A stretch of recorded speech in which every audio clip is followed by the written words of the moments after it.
Seseorang pernah berkata kepada Abdullah bin Mas'ud radhiyallahu anhu, "Wahai Abdullah, beritahukanlah aku." Abdullah menjawab, "Jika kamu mendengar firman Allah, hai orang-orang yang beriman, maka siapkanlah telingamu. Sesungguhnya panggilan itu menyuruh kepada kebaikan atau melarang suatu kejahatan. Sungguh berbahagia orang-orang beriman karena Allah telah mengabadikan mereka dengan panggilan kemuliaan di dalam kitab sucinya, yaitu Ya ayyuhalladzina amanu, hai orang-orang yang beriman, sebuah panggilan yang tidak pernah diberikan kepada umat-umat sebelumnya. Barang siapa yang termasuk dalam panggilan atau suruhan ini secara langsung, maka ia akan mendapatkan 6 kegembiraan. Pertama, kecintaan Allah. Allah berfirman, Allah mencintai mereka dan mereka pun mencintainya. Surat Al-Maidah ayat 54. Kedua, pertolongan dari Allah. Allah berfirman, kami selalu berkewajiban menolong orang-orang yang beriman. Surat Ar-Rum ayat 47. Ketiga, kejayaan dan kemuliaan. Allah berfirman, padahal kekuatan itu hanyalah bagi Allah, bagi Rasul-Nya, dan bagi orang-orang mukmin. Tetapi orang-orang munafik itu tiada mengetahui. Surat Al-Munafikun ayat 8. Keempat, rahmat. Allah berfirman, dan adalah Dia Maha Penyayang kepada orang-orang yang beriman. Surat Al-Ahzab ayat 43. Kelima, karunia yang besar dari Allah.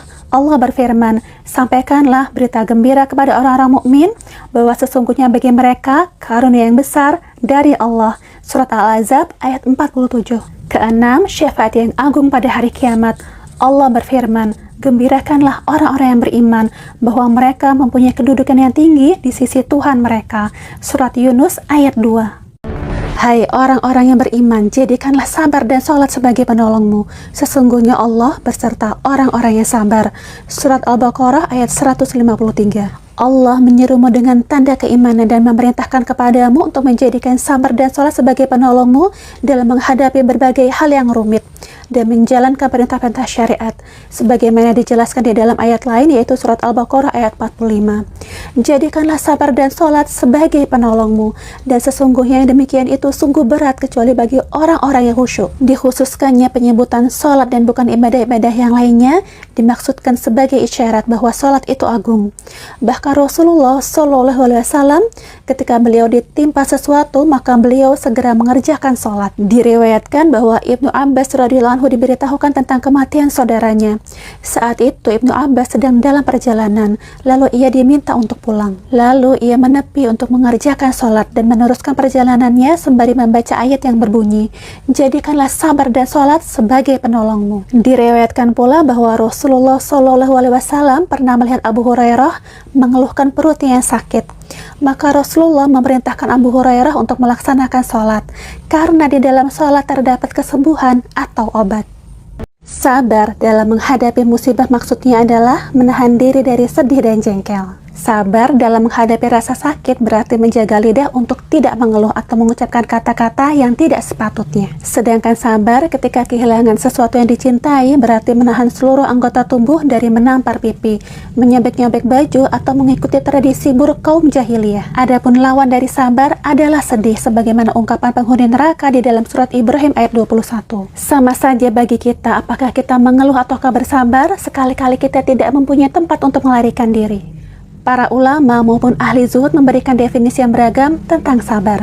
Ibnu Atha berpendapat sabar adalah senantiasa menjaga etika yang baik dalam menghadapi cobaan. Zunnun al-Masri mendefinisikan sabar sebagai menjauhkan diri dari pelanggaran, tenang ketika menghadapi musibah, dan mengedepankan kekayaan jiwa di saat kefakiran menyelimuti seluruh aspek kehidupan. Asy-Sya'bi mengutip pendapat Ali radhiyallahu anhu tentang definisi sabar, yaitu kedudukan sabar dalam keimanan bagaikan kedudukan kepala dalam tubuh manusia. At-Tabari berkata, pendapat Ali radhiyallahu anhu dapat dibenarkan karena keimanan adalah menyatakan dengan hati, mengakui dengan lidah, dan mengamalkan dengan anggota tubuh. Barang siapa yang tidak bersabar dengan beramal dengan anggota tubuhnya, maka ia tidak berhak memperoleh keimanan. Sabar dalam mengamalkan syariat-syariat agama itu bagaikan kepala bagi tubuh manusia, yang mana tidak akan sempurna suatu tubuh tanpa kepala. Sabar adalah hiasan para wali dan keutamaan bagi orang-orang yang bertakwa, ciri orang-orang yang mulia dan sifat para nabi.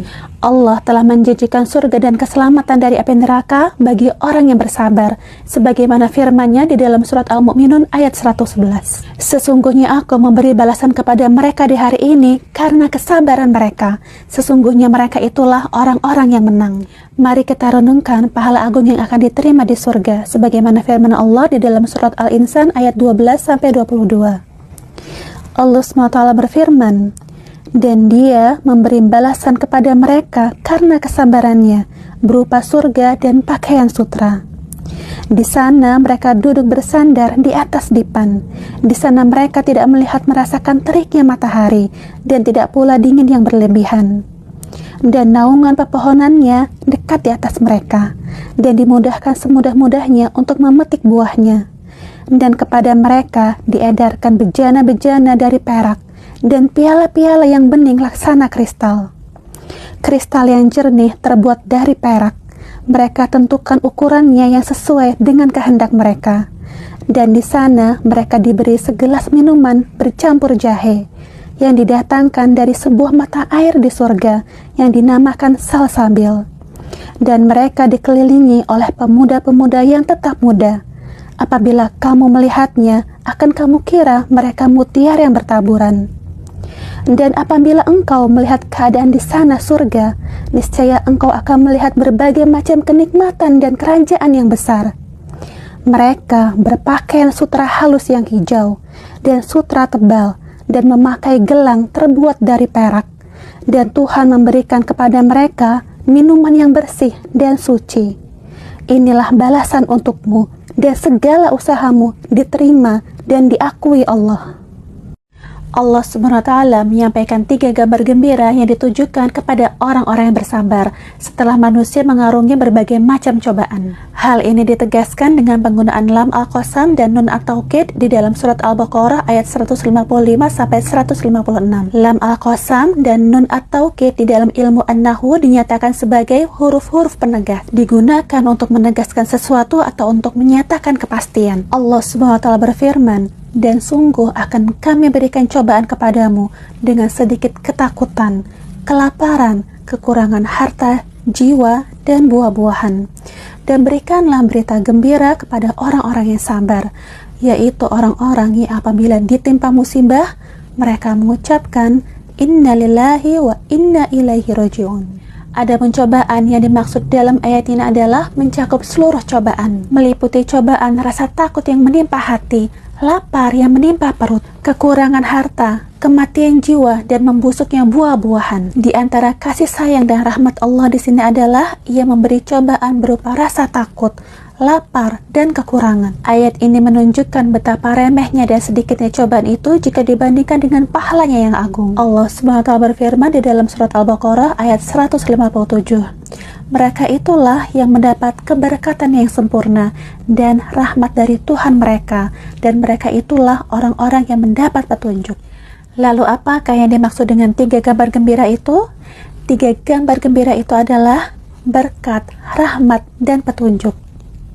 Allah menjadikan sabar dan takwa sebagai pengantar kemuliaan di bumi sebagaimana firman-Nya di dalam surat Yusuf ayat 90. Selain itu, Allah juga mengaitkan keberuntungan dengan sabar dan takwa di dalam surat Al-Imran ayat 200. Allah Subhanahu wa taala telah membagi makhluk yang menjadi 2 bagian, golongan kanan dan golongan pesimis. Yang dimaksud dengan golongan kanan adalah orang-orang yang saling menasehati dengan kesabaran dan kasih sayang, sebagaimana firman-Nya di dalam surat Al-Balad ayat 17 dan 18. Allah juga mengaitkan ampunan dan pahala dengan amal soleh dan bersabar dalam menjalankan amal soleh tersebut, yaitu di surat Hud ayat 11. Ujian Allah kepada hambanya terkadang dengan kebahagiaan supaya mereka bersyukur, dan terkadang dengan bencana supaya mereka bersabar. Jadi bahagia dan sengsara itu seluruhnya merupakan cobaan. Kesengsaraan mengharuskan untuk bersabar, kebahagiaan mengharuskan untuk bersyukur. Bersabar dan menjalankannya lebih mudah daripada bersyukur. Oleh karena itu, kebahagiaan adalah cobaan paling besar. Sehingga Umar bin Khattab radhiyallahu anhu berkata, barang siapa yang dilapangkan baginya kehidupan di dunia, sedang ia tidak mengetahui bahwa ia sedang diuji, maka ia termasuk orang yang bodoh akalnya.